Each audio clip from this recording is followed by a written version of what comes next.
আমি আর ওই বাড়িতে ফিরে যাব না।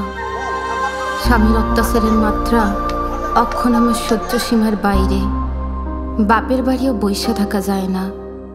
মেয়েটার ভবিষ্যৎ, মানুষের কথা শুনতে আর ভালো লাগে না। হ্যালো। এটা কোনো ব্যাপারই না, একবার দুবাই ঢুকতে পারলেই হইল। আপনি খালি টাকা জোগাড় করেন।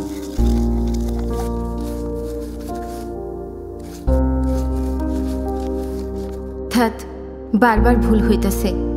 স্বামীর সংসারে আর কিছুদিন থাকলে পাগলই হয়ে যাইতাম।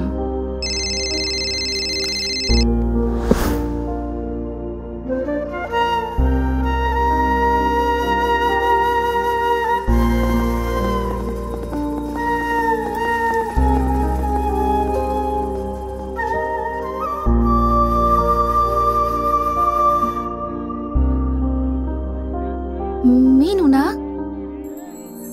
রাশিদা, কতদিন পর দেখলাম তোরে। এই দোকান তো আমার, আমিই চালাই। আজই টাকাটা পাঠাইতে হইব, নাইলে আমার বিদেশ যাওয়া হইব না। আমি আর ওই সংসারে থাকতে চাই না। দালালের খপ্পরে পড়স নাই তো আবার? দালাল? শোন, আমি একবার এক দালালের খপ্পরে পইরা জর্ডানে গিয়া সে কি যে কষ্টটা করছি সে আর মুখে কইতে পারুম না রে। কোনো মতে বাইসা ফিরছি। তারপর? এরপর দেশে ফিরা আশ্বাস প্রকল্পে ট্রেনিং কইরা এখন আমি নিজেই দোকান দিছি।